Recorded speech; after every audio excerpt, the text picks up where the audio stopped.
So because you're alive, Jim, Yeah. you're more alive than me. I am more alive at this time of night. Yeah, this time of day. I come alive at night. I'll have to go before midnight because just look out. Like there's a wolf in me or something. Really? You're a werewolf, man. I have to contain it. See, I used to be like a creature of the night as well. I used to be up to like 2, 3 in the morning, even if I had to get up for work at 6. Yeah. It would still be like, I'd still be awake. But it used to be because I'd have the TV on or something, and once you get into that habit, and there's always a screen on, it's always distracting, you know? So I know one of the helpful tips of wanting to be able to have a better night's sleep for recovery, recuperation, is to turn off screens, right? Is to it's good advice. Don't have caffeine after 4 or 6 p.m. Yeah. And then try and turn off screens like an hour before you want to go to bed, and have a designated time like 10 o'clock go to bed kind of thing. So I've made like adjustments in the last few years. Yeah. I'm not normally a creature of the night. I'm usually in bed early and I'm up very early. That's my natural routine. So it just so happens at the moment I'm not having to get up early, so it kind of just comes about because I don't have to get up early, and I get to a certain time at night, 9, 10 o'clock, and I actually become quite alive. Become more vibrant. Not for long, but it's like, oh. So it's like a surge of dopamine passing through the brain. I was going to say, it's the last burst of energy that your body's given you, and it's like, go on, Jim. And as you get older, you learn to make the most of those. But anyway, so on this episode of Dolphin, we were going to do a little episode about previously held misconceptions, I believe, and there are many, and it came up in a conversation once before, and so by that we just mean things we used to believe about the world which were incorrect, radically incorrect, but we really did believe them, and then at some point in our life we discovered it was wrong, and we were talking about that, and we just thought it was really funny, and it would be good to just talk about some of those and go over it and do a little episode on that. So what have you got? What have you got written down, Jim? So, I've been making some notes, because it's hard to just pull them up.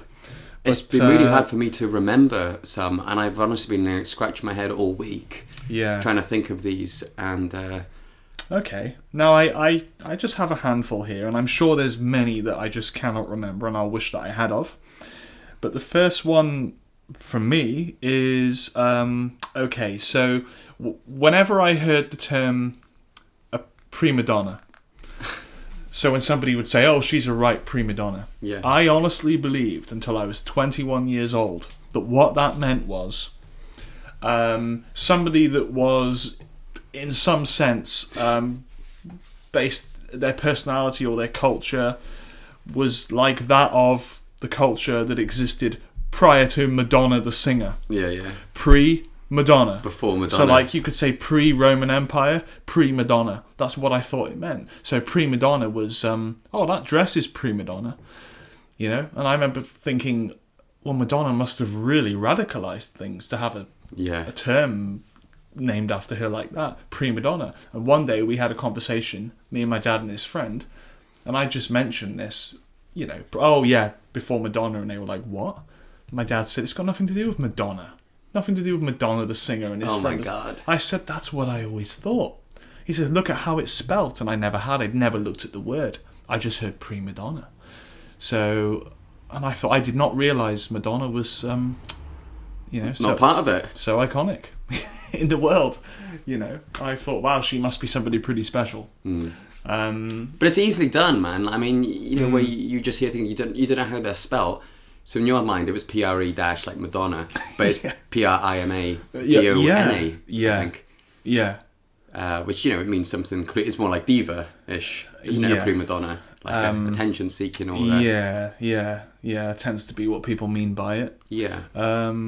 And I suppose, how would you know that if you'd never bothered to look into it? You just hear it and kind of put things together, like lyrics that you've misheard. Yeah. It's a bit like that. So I can't remember what the conversation was, and perhaps I just wanted to clarify it at the time. I said, so does that mean, I was checking, and they just burst out laughing.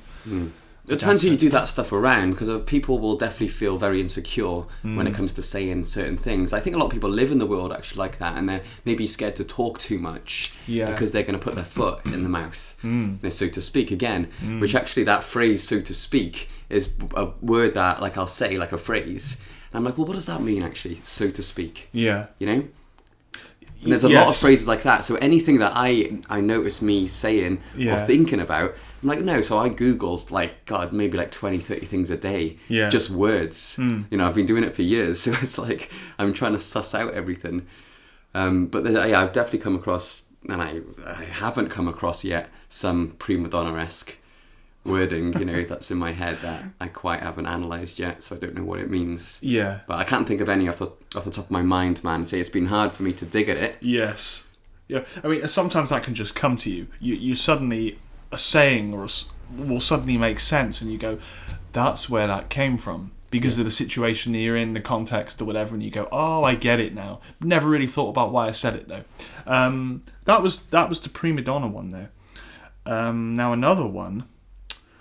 This is somewhat controversial to talk about, but, you know, we don't shy away from those topics here at Dolphin. Standard Dolphin. So a long time ago, when I was quite a young child, there'd been a case of somebody I remember had committed suicide. And they'd done it in a sewer. They must have known, I don't know. I remember they just drowned to death, I think my mum said. I was quite young.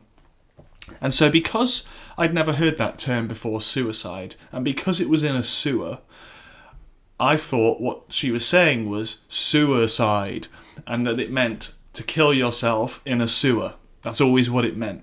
So anyone who kills themselves in a sewer has committed suicide. What about the people that didn't kill themselves in a sewer? Yeah, don't know what that would have been called. That would have been something else, like... Yeah. Jumping side. Yeah, like intentional killing. I don't know. And it was some years later, a case had come up and somebody said, oh, you know, somebody's... they committed suicide. And I just looked at them again for some sort of confirmation and said, in the sewer. And she looked at me and said, no, it wasn't in the sewer. And she was a bit puzzled, and I said, oh, well, I thought it doesn't mean that. So, but again, the mind of a child comes up with things like that. What did that person say to you? Did they look at you and think, what do you mean a sewer? It took some explaining, but they found it quite comical from what I remember. But if you're a young child, and it's not like totally baffling to see how a child would come up with that, is it? I think suicide. I think any conclusions that humans come to, it's all understandable. It's all to do with, like, you know, it's how you perceive the world, isn't it? It's just one of these innocent little things that you just haven't quite dissected yet in your head. And if everything makes sense, and it's a rare word, like prima donna is kind of a rare term. You don't come across it much. Suicide, I suppose, is quite rare. You know, you don't really talk about it. It's like it's not taboo, but it's quite a dark, deep subject. It's not everyday life. Conversation. No. So these words, I suppose, it's those kind of words in life that you come across quite rarely. Those are the ones that you can easily misinterpret. Yeah. I mean, even just to conceptualise somebody taking their own life, that was the first time I was exposed to it. So, it was in the sewer. Suicide. That's not like an irrational thing to come up with. It's not like schizophrenic or something. It's quite logical to see how a child's mind would put that together. So, that was another one that sometimes goes through my mind and makes me chuckle when I look back on it. Okay, I'm just looking at some of these things here now. One thing I used to think was swans don't have feet. Yeah, swans didn't. I didn't think they had feet. I just thought they floated. And if you picked one up, there'd be no feet underneath it, no flipper things. So you never saw one walking? No, I thought they must just float like that all the time. Wow. You know, kind of makes sense. Quite majestic. Yeah. If it's just in the water the whole time. It gives us something more even more special to a swan, because they're quite like special looking birds anyway, aren't they? Yeah. So if there was ever like a drought or something, it could fly, but I don't know what it would have to skim into the water. Yeah. Wouldn't it? If it was flying, because it couldn't land on land because it would be too much of a stumble. It came from flying. Yeah, there'd be too much momentum from flight, so it'd have to land in the water. Yeah. Yeah. Madness. But I've never seen a swan land like on land. I've never fucking seen them fly. Oh, I've been chased by swans. Oh yeah. Oh yeah. This is going to be a good story. Yeah, always had a fear of swans. What did you do? I didn't do anything. I mean, I've always had a fear of swans because my dad told me, apparently they can break your arm, because they're so strong. What would they break it with, like beak or their neck? With their wing. They could apparently bash you with their wing. That was my step-granddad who said that. And he says, just think how strong they are to propel themselves. If they hit you with that wing, it could break your arm. It probably could if you were like 90 or something. But that always stuck with me. Never disturb a swan when it's with its young. So I was frightened of him for quite a long time. And once we'd gone canoeing in the canal, and when I was walking along the side, I wasn't in the canoe, and there was a swan in the canal, and it just started chasing me for no reason at all. I was about 20, so I ran. I just started legging it. Sorry, it's funny, man. And my uncle said all we could see is this 6'3" guy just legging it along the canal with the swan and behind him, and I could feel the draft from its wings. Oh, it was that close. Arm-breaking wings. And I wasn't getting away from it. And I was about 5 seconds away from jumping in the hedge just to try and get away from it. Amazingly, I turned around and it had given up. And I just said, hallelujah. That was so close. It's funny that, isn't it? I'd have got one of my best friends currently now. And when we were in high school, I think he always had a bit of a fear of birds. Yeah. And he would be the person that the bird would excrete on. Yeah. You know? Yeah. Or if we were at the beach, it would be the seagulls that would attack him. And I don't know if it's like the fear or like the subconscious, the body language that you give to like this animal. Yes. If you are fearful, like at the core, you're fearful of this, you know? Yeah. Maybe. When everyone else is just not bothered and it's like, I'd punch it if it came near me because, you're not fast. But that other person might, they're almost at the brink of running away from this animal. Yeah. So I wonder if they know that, these animals. So this one attacked you for no reason. It's not like you... Yeah, it just came at me and I thought, oh, this is what I've always feared. So I thought, right, kind of just started jogging a bit and it was coming and I was like, right, I'll see you down the road sort of thing. And I just left them all behind and I had this life jacket on and I was like, whoa, I was bombing along this path and it was coming. It was really coming. And I was like, chill out, I wasn't going to do anything to you, young, Yeah. And I was like, I'm going in the hedge, I'm just going to bomb myself into that hedge and I'm going to have to try and... I tell you what, I would have given it a go because if it's coming at me, I've got nothing to lose. I thought you were going to say, I'm going to stop, turn around and like drop kick it. No. I mean, I don't know. I was thinking in myself, I'm going to have to either pin its wings down with my arms and restrain it, or just bloody strangle it around its skinny neck or something. But, and you're thinking this whilst you're running? Yeah. I'm thinking, what am I going to do? And certainly somebody else had told me years ago, if you get into the water with it, it can wrap its long neck around your neck and pull you under or something, but I didn't know. But so, yeah, I've never had any trouble with swans since then. But, did that overcome your fear of swans? Because you're faced with fear. Because you said you thought, this is my biggest fear. This is what I've always feared. Them, yeah. Is that what you thought once the swan started running towards you? Did you think, oh my god, it's happening? My fear. Yeah, I always thought I'd blown it out of proportion. It'll never happen. I knew I was kind of like it was an irrational fear, But when it happened, I thought, oh, hang on, my step granddad there, he'd had some experiences and he knew what he was talking about. They can come after you. But actually, after that, yeah, I never really thought about that. The fear did seem to die down. If I see one now, I'm aware of it and I'm cautious, but I'd go near it and probably give it bread. So I saw one in the river today. You wouldn't have just seen it and thought, oh my god, it's that swan again. No, I wouldn't. No, I don't feel as much fear, actually. I mean, what's the worst thing that can happen if you're scared of swans and you're being chased by a swan? That's pretty much it. That ticks that box. To be honest, I don't like violence in any way, especially towards animals. But if that was going to happen, all you'd have to do is punch it in the head and it would knock it out anyway. It's always punch it in the nose, isn't it? It's only got a little head. I would say, if you're attacked by a shark or a bear or, some sort of beast, just try and punch it in the nose, isn't it? Because it's like... Well, I was told, if you get chased by a bear, try to run down a hill... Run, and then suddenly turn off to the left or the right, and the bear can't stop running. I mean, I don't know if that's true. For like and it's like, a minute. Whoa, holy crap, and you just like zoom over there. Or try to stand taller than the bear. Even though it's like 300 pounds heavier than you. It's always put your arms out, isn't it? And like walk backwards slowly, but just don't... talk low, talk very low. Don't give it that fear. Slow. Yeah, it's a dominance. Don't show you're scared. You can go bigger than it. It'll back down. I mean, I wouldn't really want to try that. I'd be petrified if a bear came near me. When I was in Alaska, man, I went through like some hiking in the forest, up the mountains and stuff, and we're told you do see bears, and a lot of other crew members, some of my colleagues, they had come across bears, and I thought, God, there isn't bear training. We're on one of these cruise ships, and you just leave and you're there for like a month, and you could see a bear in your travels. Amazing. In those 6 hours you're off the ship, you're walking around, hiking. It could be you on your own. You could be with only 2 or 3 of you. Yeah. And people are seeing these wild bears. I think they're beautiful animals. I really do. I say I wouldn't want to go near one, but to look at, they're just incredible, aren't they? So powerful. Yeah.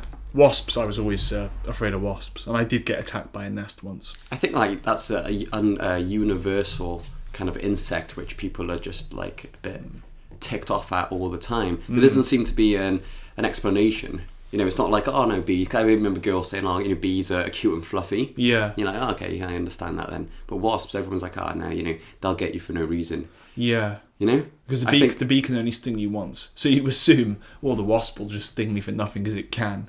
And that seemed to happen to me a few times, but it must have been intimidated. You were probably chased by a wasp as well, were you, sometime? First time I had a bee down my neck. I was queuing up at the fun fair in Canada in about 1995, and I was just going, oh, something stung me, and my mum said it was a bumblebee.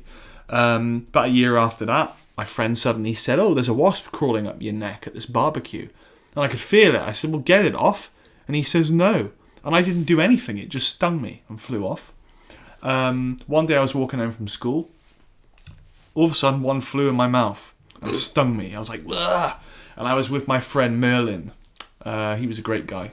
Merlin Jones. And we were walking home from primary school. And it stung me in my mouth. And it's lucky it swelled up. Lucky it didn't stop my breathing. In the inside of your cheek kind of thing? Yeah, I went, ugh! It sort of went under my tongue or something. I was like, holy crap. And then it was horrible. You hear those horror stories. And you think you get stung in the mouth. That's it. You're stung in your throat. And, you can choke. Yeah. And then shortly after that, I hit this wasp's nest with this bar. I shouldn't have done it, but... Just for curiosity? Yeah. Just to be a menace? Stupidity. Thinking I could outrun them, because I wasn't into sports and stuff, but I was pretty fast, I suppose. I couldn't outrun them. Within 5 seconds, I was stripping off on the side of the road, 10 years old. What, did 50 of them come out? Yeah. They were all... It was horrible. I was looking, they were all just in my clothes, and they'd stung me all over, and I went home, my grandma put vinegar on it, I think. But that did serve me right.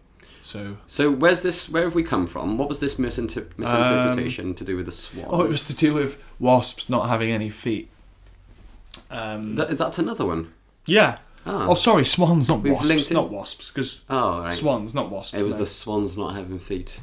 Although, I did used to think when I was a kid, I was very curious, and this was really bad now, and there's probably a lot of, protests? Greenpeace sort of people who are going to come after me now, but I used to go up to bees when I was very young in a flower, and I closed the flower up and catch it in there, and I kind of knock it out, and I'd line the bees up on the step just because I wanted to examine them. I was so fascinated by what they were and what they were made of, and if they were like carpet-like and fuzzy. And I remember I probably killed a few bees, and that's not good now. Recorded now. I was obsessed with animals. Yeah, I mean, once at our house, my mum gave me the camera and said, you can take one photograph, she said.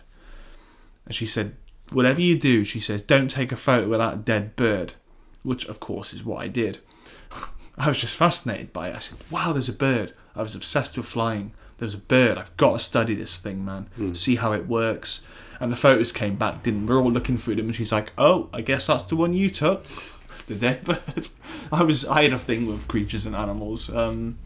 No, but I mean, I was shopping the other day, and there was a cat in the shop at this local store that I'm at. It's just like a corner shop, so it's tiny. Yeah. Stands up there, man. And there was a cat in there. And I was like, oh my god, a cat. And I was like, is this your cat? And I was like, God, I haven't seen a cat in ages. Yeah. If you're not a pet owner, how often do you see a dog or an animal that you can kind of go up and touch and stroke and stuff, I think I know the one. Ginger cat.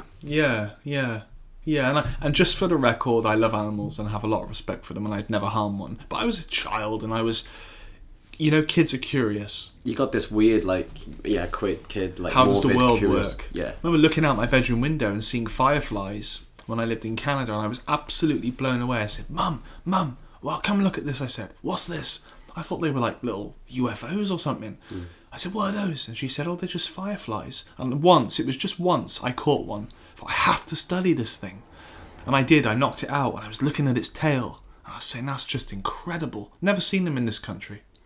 But, that's just... So they glow? Yeah. I remember the little... They produce their own light? They look like wasps, but they're like, their arse sort of used to light up. It was amazing. I didn't even know they existed. So a 9-year-old, 8-year-old kids, it's an appreciation of the natural world.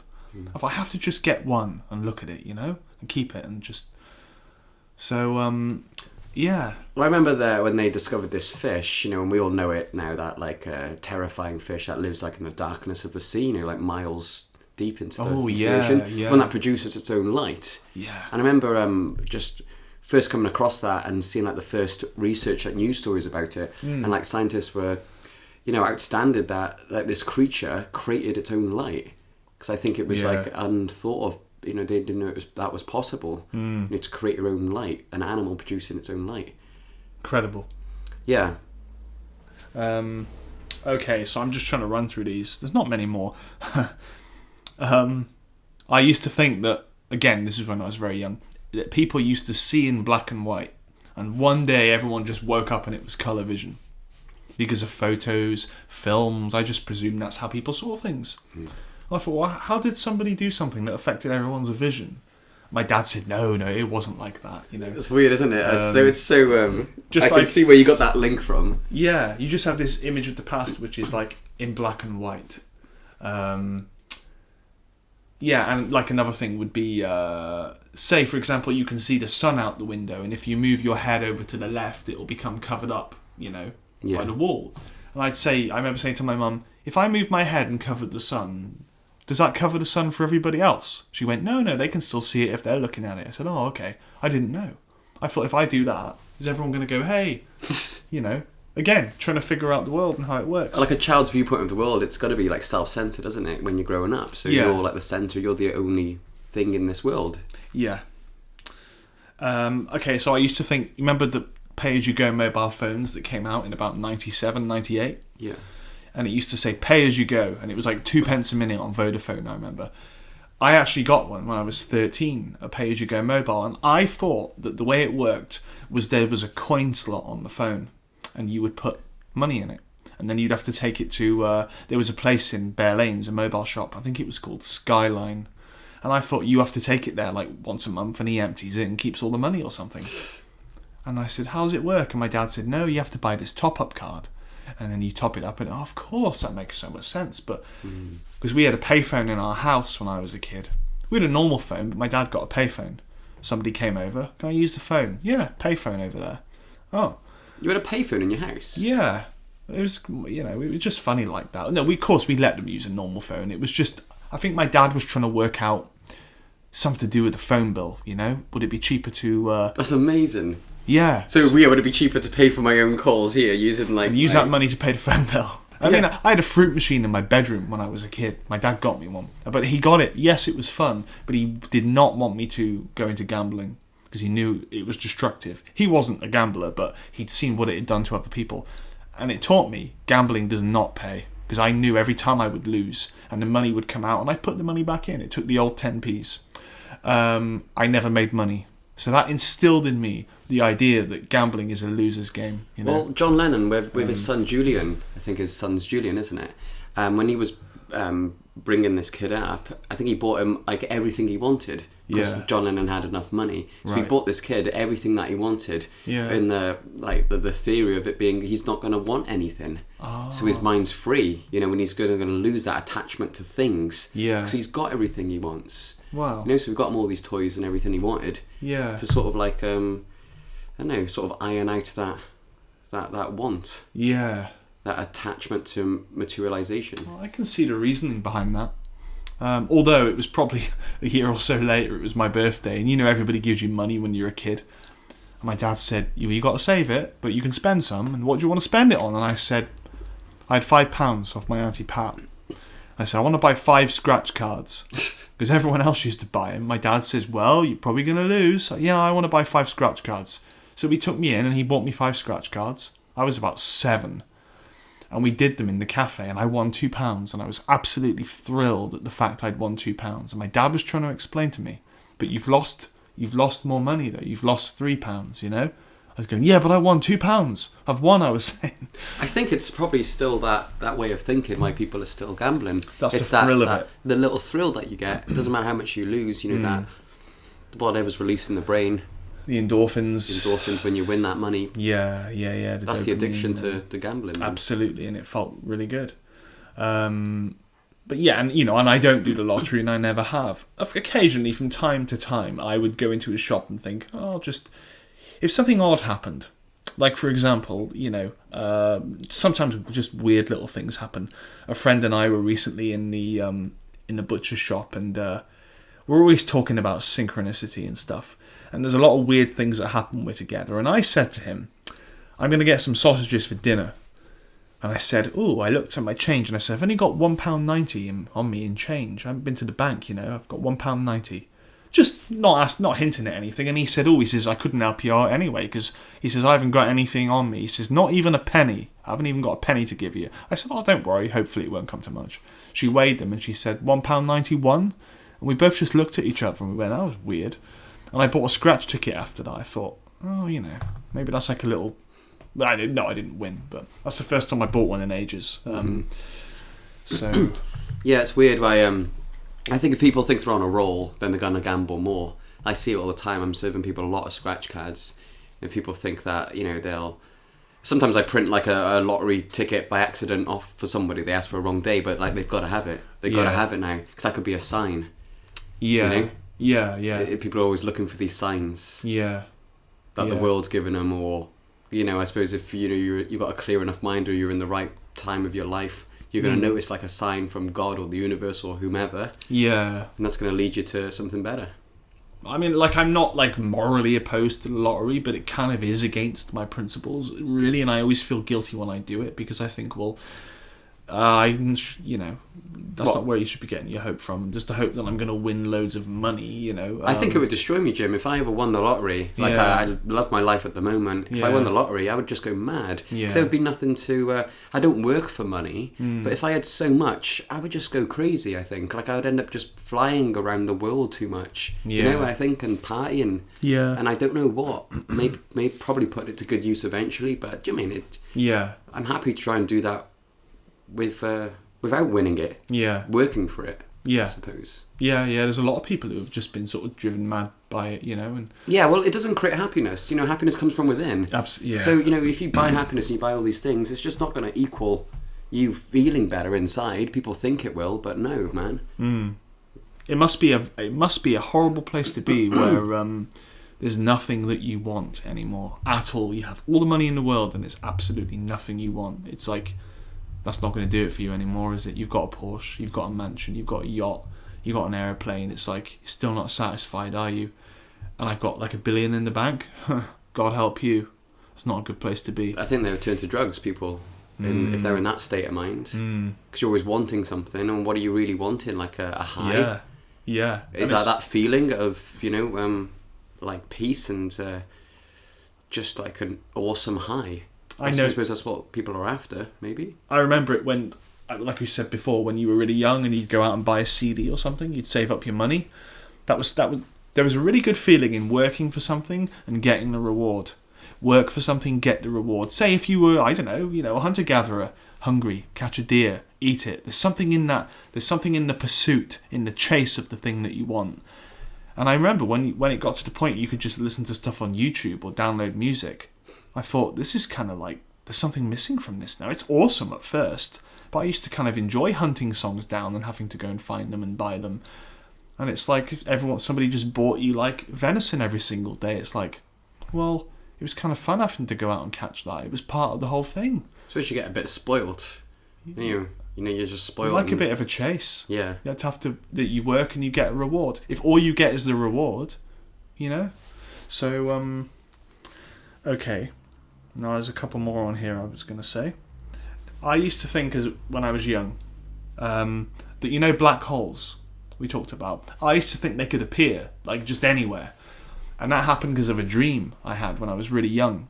And in this dream, a little black hole could just appear in the living room, and it did in the dream. And I just remember it appeared. My grandma was saying, just don't look at it. Just don't pay any attention to it. Because if you looked at it, you'd draw attention to it. And it could apparently just suck everything in. So when I was young, I used to think, they can just appear in places. But it would be in some like remote place in Africa or something. It wouldn't be here. It'd be like a natural disaster that we don't get. Yeah. But I used to think one could just appear in the living room. I didn't realise they were sort of way out in outer space. Terrifying. That is terrifying. Yeah. But can't these sinkholes, can't they just appear? You see, like, cities that are just suddenly like these sinkholes and just everything collapses, like the earth collapses underneath. I mean, that can happen at any point anywhere. I remember reading in the Unexplained magazine years ago, because my dad used to have those, and I thought they were like factual when I was a kid, because they were adults magazines. Yeah. Remember this chap he'd seen, like he was doing some job below his sink or something, and he said, he was drilling, and he ended up drilling into like a porthole or something, like a portal, and there was some guy at the other end looking back at him, these two guys, and it was like a portal into another dimension or something, and I thought that was weird. But there was a lot of weird stuff in those magazines. What magazine was it called again? It was called The Unexplained. Not related to The Unexplained of Howard Hughes. That was a separate podcast. Brilliant, by the way. But in my mind, it was just like mesmerizing to me. They had ghosts, UFOs, spontaneous human combustion, every weird thing you can think of. Bigfoot, Loch Ness Monster. There was one, they did a segment on, they called them photographs, and they were experimenting, saying if you think about something and meditate on it and take a photograph, you can see a faint outline of it in the photograph. All kinds of weird sort of pseudoscientific stuff. But when you're 10 years old, I was scared to go to bed very often after that. Yeah, it's just like a magazine letting your imagination go crazy, isn't it? So for a kid, that's wonderful. Yeah. It's going to be very exciting reading about that. But actually, I read today, Jim, the first ever British astronaut was this lady. I can't remember her name. But she just recently said, it was on BBC website, relating to UFOs, which is our first ever Dolphin Podcast, episode 1. Yeah. UFOs. I think our most popular, actually, so far. Yeah. She said, right, that she thinks that aliens could exist around us all right now, but we just can't see them. Okay. Because something like, humans were based on like carbon and nitrogen. Yeah. This could be based on different elements. So they could be around us right now, and we can't see them and they can't see us. Okay. And I think we talked about that actually in the UFOs podcast. It's all about interpretation. I was saying like maybe I can't see ghosts and aliens just because I'm not wired like that. My brain, I just can't see, and it's down to belief, I suppose. So I don't believe, so I'm not going to see it. Yeah. Somebody that does believe in ghosts, they're more likely going to see ghosts. So as a child, you're reading these magazines and stuff. If you do believe it, then it brings the world to life a bit more. Yeah, it sure does. I suppose by definition, an alien is just something from another world. So somebody from Mars would be an alien, wouldn't they? Yeah. Well, yeah, we just think like green tentacles and stuff like that, but fascinating stuff. I also remember reading about the Cottingley fairies in the Unexplained magazine. Those two young girls back, it must have been probably around the time of the Titanic, I would assume. Like maybe 1916. I think that was 1912, but around then. And they hoaxed. It was a hoax, obviously, but they created these fairies, and I think they were cardboard cutouts on string or sticks, and photographed them, and they looked real in the photos. And I remember thinking, wow, fairies are real. And I think one guy that gave it credence and wrote a book on it was Sir Arthur Conan Doyle. He did a book on it, The Cottingley Fairies. Talking about it as if it was like a real phenomena, from what I remember. He was making the case for it, I seem to remember. That just blew me away. Like, seriously, was he making a case? Yeah. For fairies? Yeah, for that case. No, I didn't read the book, but he seemed to... from the gist of it, from just reading like descriptions of it, was he was saying, well, don't be so quick to poo-poo these things, because he was a staunch believer in the supernatural. So I don't know what his comments were on the case, but he seemed to be saying don't be so quick to poo-poo it. There could be something to this, I did have the book, but I gave it to a lady I knew because her young daughter was really into fairies, and so I thought she'd enjoy that. And I think when she looked at it, she looked quite amazed by it. Wow, there's a book about fairies. And so I think this is the last one on here now. On your list of... On my list of previously held misconceptions. This is stupid, really, but there used to be a song called Breakfast at Tiffany's. You remember that song? Yeah, I remember it. It's a good song. I'd never heard it, but I thought he was singing about Tiffany from EastEnders. Martin McCutcheon, or whatever her name was. Oh, yeah, I remember her. Yeah. And I thought she was, like, real when I was really young. It's like, he's singing about having breakfast at her house, ridiculous. But, But like, I suppose these have all been from when you're a kid, yeah, right? Yeah. But I mean, even that story that when you were 20, 21, you were saying to your dad about the prima donna. But at least then, man, I suppose at least you're, brave enough to come out with these things and have that open mind, not to be bothered about the criticism of others. Because again, I think that's what will hold people back a lot. People are held back. They don't want to say what's on their mind in case they look stupid. And I'm not saying that you did look stupid in those situations, but you know what I mean. I can get away with it then because I was a kid, not now. Oh, another one. I didn't think fat people floated in space. Because we were sitting there one night, me and my dad, watching TV. And there was like some footage of the moon landing or something, And we had this friend, and he was pretty overweight, He was a very, very big man. And I just remember saying, hey, I said, hey,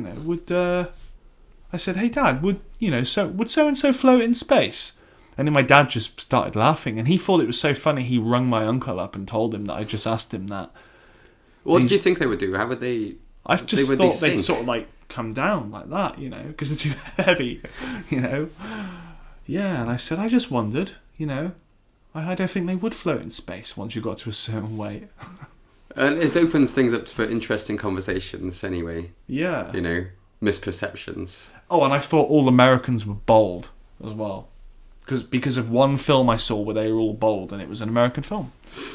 So, I'm sure I've got so many more, but that was just what I wrote down in the week, because I knew we were going to talk about it. Yeah, man, I couldn't, and nothing came to mind. It was really hard. It would be one of those things that it would just come into my mind out of the blue. Yeah. And, weeks go quick, man. Especially, now, maybe it's the beginning of the year, and it's just suddenly, it's almost mid-January, is it? Or it's getting into the 10th. Oh, gosh. Yeah. So, yeah. Yeah. But I'm sure there's a lot of listeners. Anyone listening now will definitely be able to relate to these common misconceptions. Oh, yeah. So if anyone's listening now and you want to comment away with your misconceptions. Please do. There was a chap I worked with as well. He was almost retired. He was 64. And I kid you not, this was only about 10 years ago. He told me that he thought, in that conversation, there and then, that in his penis there was a bone, literal bone. Oh, God. I said, no, but I can see why you would think that. And he was like, he'd learned something that day, I said, it's not bone. Of course it's not bone. How could it be? But he was like, so it just goes to show these things are everywhere. Yeah, doesn't matter what age. It's like song lyrics that, for years I thought they were saying that, and we've all got things that, That's a very common one. When Peter Kay, the British comedian, does a whole sketch on that. Where he's saying what he thinks they say, and then he presses play on the actual, on the record, and puts it to the microphone. And, it's hilarious, because then you never unhear that. No, you never unhear that. But I think whilst we're on the topic of comments and the videos, we should just say thank you to the 11 subscribers that we have now on the channel. Thank you so much. Yeah. It's growing. It's growing. It is growing, and thank you for the comments as well. We're aware of you, and thank you very much. Yeah, very much appreciated. The best is yet to come. Yes. Yeah. You're our homegrown base of listeners. It's early days, and finding our feet, but it's fun, and it's coming together, and we've got a lot of exciting features and additions to bring to it. We've got a lot of ideas, man. Yeah, we have. We have. It's going to be really exciting. It's going to keep getting better, so keep subscribing, keep spreading the word. Dolphin Podcast. Yeah. And questioning the world. Hope you're enjoying it as well. There's a couple of people I see regularly, and there are number one fans, I always say. They're always talking to me about it. Sweet, man. So I know they'll be listening to this. Love it. And you know who you are, so thank you. Hello, people. Hello, people. Hello, subscribers. We love you. We do. That concludes another episode of Dolphin. Dolphin Podcast, man. Episode 8. We're climbing. I've lost track, but it must be by now. I think it's 7 or 8, but we're still rocking, man. Best yet to come. Best is yet to come. Yes. Dolphin Podcast, Jim. Over and out. Peace out, man.